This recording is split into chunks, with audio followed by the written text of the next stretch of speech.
I'm Max Keiser. This is the Keiser Report. Welcome. Let's check in with Stacy. Max, you know, a regular guest of ours, James Howard Kunstler, always uses this quote, which I think is apt for this episode. He says, you can't negotiate with reality. And the reality is that beggars cannot be choosers. So we saw that in the past week with the news that, you know, Biden administration had to undo those sanctions on Nord Stream 2, because the reality is that Germany and China are the two major manufacturers in the world. They have the huge trade surpluses in the world, and they are economic powerhouses. So the reality is you need their goods and services. And we're going to show you how, you know, America is a nation that relies on the kindness of strangers. We have a lot of printed money, a lot of stimulus checks, a lot of Biden bucks. But the fact is you need somebody to send you goods for that. U.S. trade deficit surges to record shortfall, with China keeps rising. With a new round of $1,400 stimulus checks pouring in and the domestic economy continue to show substantial improvement, the imbalance in goods and services with the rest of the world swelled to $74.4 billion, the Commerce Department reported Tuesday. That's the highest level ever in a data series that goes back to January 1992 and represents a 57.6% increase from the same period a year ago, and higher than the $70.5 billion in February. So the trade deficit is surging. Right. So the United States is a consumer economy. It's not a manufacturing economy. So if you send everybody a check, they're going to consume with it. And that means they go down to Walmart and they consume. And that means that the money goes to China. Yes. Because China is the manufacturing economy, and so is Germany. Germany is a manufacturing economy. Germany needs energy to manufacture.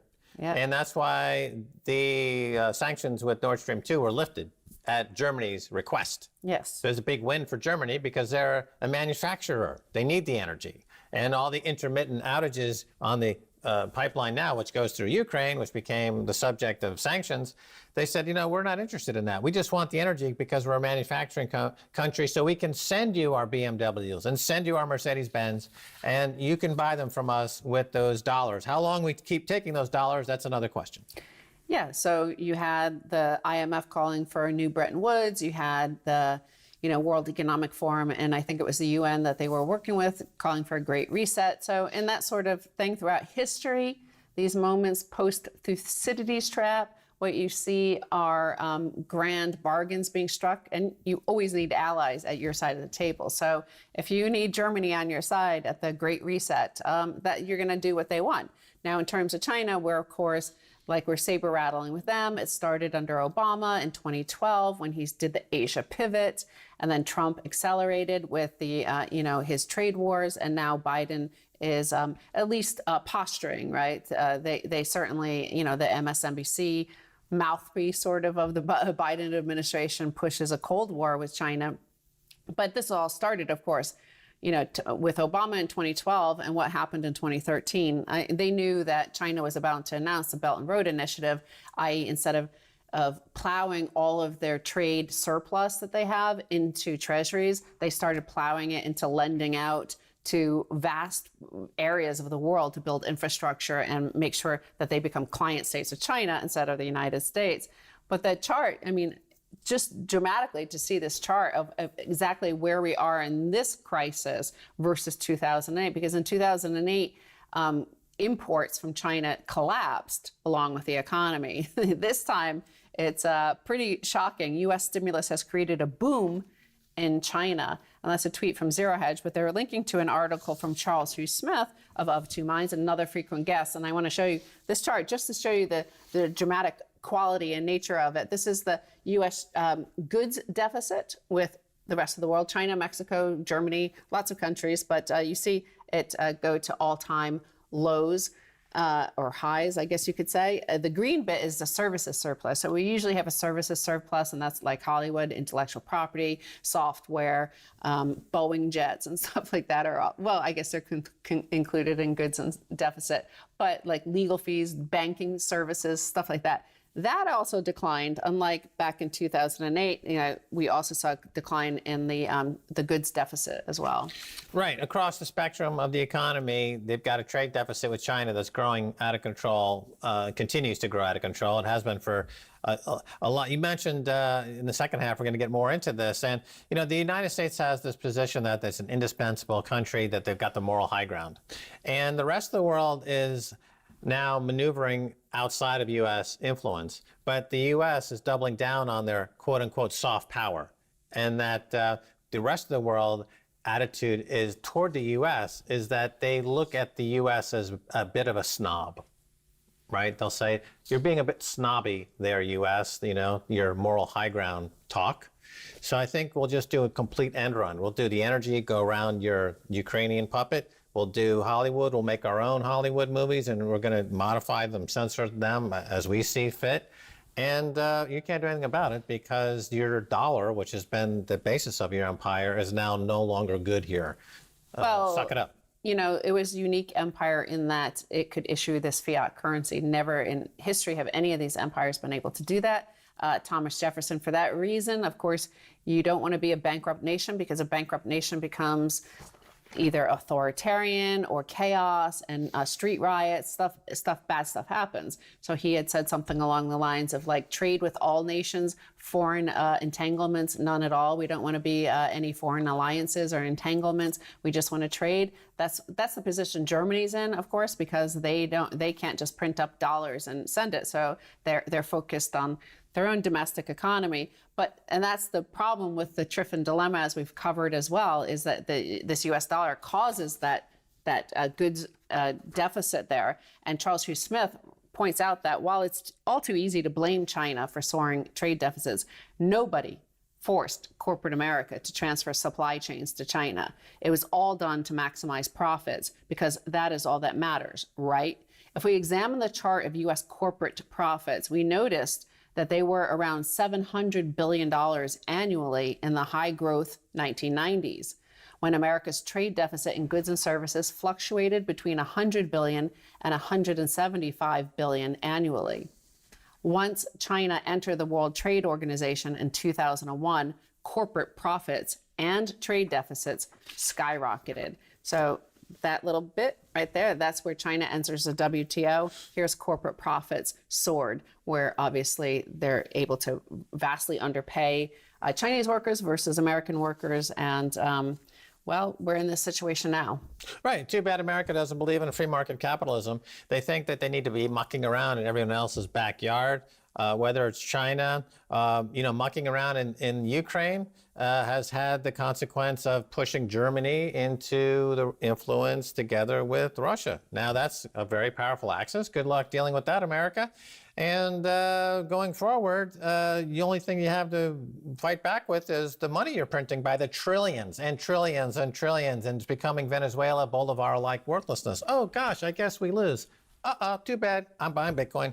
Right. Well, in terms of Bitcoin, it was interesting, actually, that China in the past week on Friday of last week, they dumped the news that they were going to crack down on Bitcoin mining, by the way, only coal-powered Bitcoin miners. So that's interesting that they're responding to the international news cycle of, Bitcoin mining, just boiling the oceans and stuff like that, and it's China's fault. So they are responding to that. They are responding to soft power, soft request, and international condemnation. So there's that. But in terms of why these companies like Apple's in the news this past week, because they're being pressured because of their labor force in China. And I'm going to look at this article from 3 years ago exactly. This is from 2018 in Business Insider. And Business Insider sent employees there, some of their journalists there, to the actual iPhone City. iPhone City employs 350,000 people. At the peak, 350,000 during their peak season of delivering new iPhones within the Foxconn city, which has 1.3 million employees at this city, essentially. Inside iPhone City, the massive Chinese factory town where half of the world's iPhones are produced. So you have 350,000 workers. Almost all of them are between the ages of 18 and 25.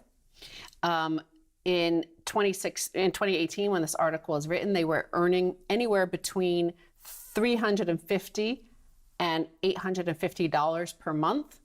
So now think of that if Apple were to be forced to move production back in the US, like how would they get 350,000 people at one factory in one location? These people in China, they live in dorms and they work 6 days a week for this. So they're earning what the typical American, all costs included of like Obamacare, healthcare, Social Security payments, or payroll taxes, all that stuff is going to cost a minimum of $350 a day to do this. So they have the dorms where the employees live 6 days a week. They pay about $25 a month to live in dorms. The government, the local government in China built this dorm for $1 billion. These dorms, like obviously hundreds of thousands of people live in these. And they built an airport, they built the roads for them. So that's what you're competing with, that sort of size of and capacity versus what anywhere else, let alone America, can do. Right. Well, okay. So Apple is obviously it wouldn't work. They can't possibly do that, right? They can't possibly change their business model at the current the profitability of it all. It's absolutely true. Right. I mean, well, you have the WTO. We have these, China is our competitor, and that's what we have to compete with. So we can get angry all we want, but the fact is, their culture, their people, their work environment is such that they're willing to live in these dormitories of 1.3 million people living in the same dorm as you. These are like 6 to 8 people per room. Like, what American's going to do that, right? What European's going to do that? What, maybe some in Latin America or elsewhere in Asia might do that, but you're able to, the whole manufacturing processing center is able to go there in one efficient thing to keep your iPhone at only like $1,500 now instead of that. So the other point about this is that, so here's our competitor, and we're having to, what we're doing in response is Biden bucks, right? So right now we've covered the fact that in the United States now, the minimum wage is essentially $17 an hour. So you're competing with UBI. Apple would have to come back here, and they couldn't pay $17 an hour because there were all those suicides and stuff like that. And why that happened is this total drudgery. It's the same thing all day long, that you do the same thing on the assembly line, one little task that each individual has to do. So are you going to do that? Are you going to give up? Like, how much would he have to pay you per hour to give up $17 an hour UBI? Like, what would it require? The other thing that was really interesting about this, when Business Insider in 2018 sent their employees over there to prove how horrible the situation was, and Foxconn and iPhone City and all this horrible stuff, it was interesting. Their report is what they first report. Another worker killed himself in January at the Zhengzhou factory because of the suicide, and reports that the factory had more aggressive security than some military compounds. I assumed we wouldn't be able to get in. To my surprise, we walked right past security into the campus. Right. So when Judge Apatow tweets about how he hates China, he's doing it on an iPhone. Yes. Right. Okay, Judd. Nice, hypocritical, lunatic, Hollywood nitwit you are.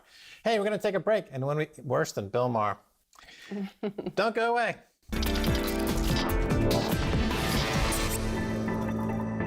Welcome back to the Keiser Report. I'm Max Keiser. Time now to go to Chris Fenton, author of Feeding the Dragon. He's been on a couple of times here on the Keiser Report. The book's been out for a while. It's now getting a lot of mainstream attention. That's great to see that. Chris, welcome back. It's always a pleasure. And by the way, thank you to your audience. They keep me brutally honest on a lot of stuff, and I really enjoy the engagement. So it's always an honor, and I'm humbled. All right, cool. So as I mentioned, you're getting some mainstream coverage now of your book, and the premise of the book is that the Chinese is censoring and the Hollywood films as they come over to China, and they have a huge influence on how these films are actually produced back in Hollywood. And your book is essentially critical of this. Now, Judge Apatow, who's a Hollywood guy, tweeted, quote, "Instead of Hollywood doing business with China and that leading to China being more free, what has happened is that China has bought our silence with their money." And you retweeted that. So my first question is, Judge Apatow seems to think that Hollywood movies bring freedom to China. Your thoughts? Well, first of all, I tweeted it out because Judd Apatow is a major player in Hollywood, and it's just fantastic to at least have people at that level talking about the issue between Hollywood and China and all the misguided sort of engagement that's ongoing. That number one. Number two is what we expected by opening up that market by any means possible was that our products and services from America, and we're talking specifically about Hollywood, would help diffuse democracy through that country while also creating revenues for these corporate giants and also creating jobs here on the homeland and so on and so forth. What we found is that aspirational quality to be a democracy is just falling flat. It's not occurring. I mean, and it's the same misguided principle that every industry has had in regards to the way they've engaged China. The idea was always the more we get in American products and services, the more they're going to become like us. And as we've seen recently, they're actually going the opposite direction. Okay, 2 points here. Number one, why do you think that Hollywood movies are going to bring or influence Chinese government or bring democracy or freedom to China? There's nothing to suggest that that product, the Hollywood film, would have anything to do with democracy or freedom in America. Like, are you sending over Birth of a Nation by D.W. Griffith, which celebrates the Ku Klux Klan? You know what I'm saying? Like, what are you talking about when you say it's going to bring freedom and democracy in China? It's a product, like an Oreo cookie or any other product, number one. Number two, once they buy the product, they own it. You don't get to change what they do with the product. I don't understand the hubris here. You sold them something. Now they own it, and that's it. So what's this argument about? It seems ridiculous. Look, I could see your cynicism with it, and quite frankly, it hasn't been working the way we've planned. And I could argue that looking back at it, it's been completely misguided. I mean, the idea of it was to follow some of the principles even our own CIA has followed over the last 100 years in using soft power influence to win over countries. I mean, we saw it with the Soviet Union, and we saw it with the with the wall between East and West Berlin falling down, and David Hasselhoff and McDonald's everywhere, right? I mean, we've seen it work. We even saw it with African countries as they were deciding whether to go communist or come democratic. The idea was to try to win over the people of China by watching pop culture, just pop culture. This isn't Birth of a Nation. This is just pop culture that shows aspirational aspects of being a free democracy and how people live and how they engage with each other, and try to win over the people of China into this idea that I want that too. It was never about winning over the Chinese Communist Party, but what the Chinese Communist Party has to do is protect their leadership. So if they're starting to feel like sentiment is moving towards a more open form of government, and if they don't give it more openness, that they might get thrown out by revolution, then they're going to change. But we haven't seen that happen, whether it's the CCP itself or with the people of China. It's just been a misguided operation for the last 40 years. Right. According to Joe Biden, white supremacy is a problem in America. And millions of Americans have been deplatformed from social media and charged essentially as white supremacists. So let me ask you this. Should we appeal to the Chinese government to come to America and free that million or more political prisoners that are in America, the black population in the prison that's being subjected to torture and rape? The highest number of rapes happening in the world today are in American prisons of black men.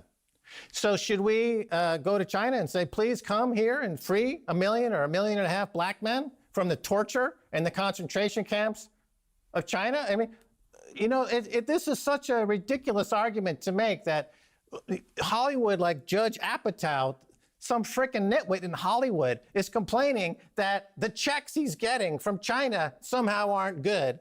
And number one, he's doing it on an iPhone, which is made by slave labor in China. that the hypocrisy and the stupidity by these Hollywood nitwits has gotten to the boiling point. I've had it. I don't think I can take it anymore. Bill Maher, all these people out there, it's racism. Let me say that, Chris. This is racist against China. That's what we're talking about here. Judge Apatow was a racist.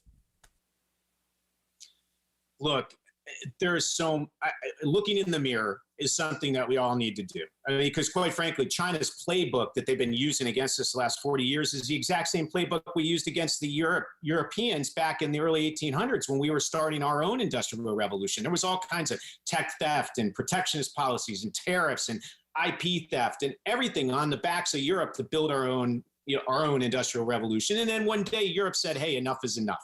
Okay, that's something we need to do with China. But the hypocrisy 100% is there. It's hard for me to wade into the cultural aspect of the warfare that's going on in this country, other than the fact that I can tell you with 100% certainty that the Chinese love it. And in fact, there's any issue that is bifurcating or dividing this nation, China has full access to social media platforms here and full access for all their press outlets. They are able to pour gasoline on any issue that is dividing people of this country, and they are using it constantly, whether it's the Palestinian-Israeli conflict, whether it's the cultural war that's going on, whether it's the racist issues that are happening. Chris, we talk about the media pouring gasoline on issues. The Russiagate hoax from the 2016 and 2020 election, debunked over and over again, and yet political class and the elites in the media class went with that hoax for years and years. So, I mean, again, it's the kettle calling the pot black. I mean, where's the moral high ground here? I don't get it. America thinks it's the indispensable nation, that they have moral high ground. And yet, at this point in history, that's an absurd claim to make. It's naive and it's stupid and it's foolish. And meanwhile, China's a manufacturing country. The U.S. are consumers. So the relationship is one of we're their customers. So if we don't want to buy their products, we're happy not to buy their products, and we can simply not have any products. All the stimulus money went to China because we don't manufacture anything. Do people understand that China is like running the show now, or are they stupid about that?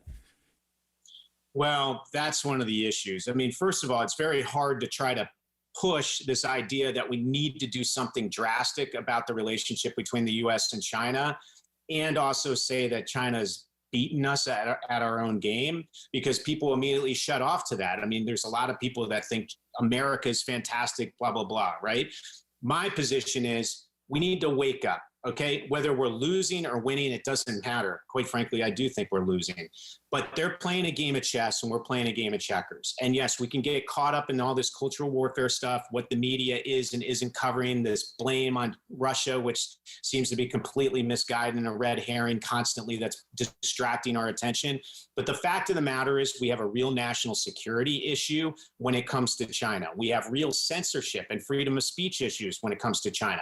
We have supply chain issues on the business side of things that issue with China. We right now in Washington, D.C., have a combat happening between business lobby and national security, and we need to get them on the same page, because quite frankly, if we don't address this now before their made in China 2025 reality becomes real, we're going to lose this marathon, and we can't get to that point, because after that passes, there's no fixing it.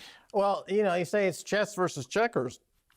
I think you're putting too fine a point on it. I think it's like Chinese people are willing to work, and America is getting, transfer payments from the government. They're on welfare. You get welfare bums in America, including the hedge fund industry and Wall Street. They're welfare bums, including Warren Buffett. He's a welfare bum. They don't work. They don't do anything. Okay, China's working. They work hard, and now they run the world. So America's got to either decide whether they want to work or not. That's the question. Right now, they're like, we don't want to work. We want free money from the government. Okay, that's great. But then you can't complain about if you sell something to China and they cut the ending or they change Tom Cruise's leather jacket or something like that. You don't get to make that call. You're not part of the conversation anymore. So shut up. Well, and by the way, the Fed is duct taping over the issue because they're actually promoting the deflationary pressures that occur when you offshore all the manufacturing to China. And that's the only thing that's really keeping some of these inflation indicators within reason so they can keep the ZERP ongoing, right? And that's a real problem. And until we wake up to the fact that we do have to pay for things and we do have to normalize some sort of a free market capitalistic society, we're going to have to be beholden to China because we got to keep deflationary pressures on what should be a massive inflation environment right now. Right. Well, I mean, China's exerting soft power on America by exporting their culture here. It's just that's the way history goes, and we don't want to work our way out of it. We're lazy bums, and that's it. Chris Fenton, thanks so much for being on Keiser Report. Thank you so much for the platform. Have me back anytime. All right, and that's going to do it for this edition of Keiser Report with me, Max Keiser, and Stacy Herbert. I want to thank our guest, Chris Fenton, author of Feeding the Dragon. Until next time, bye, y'all.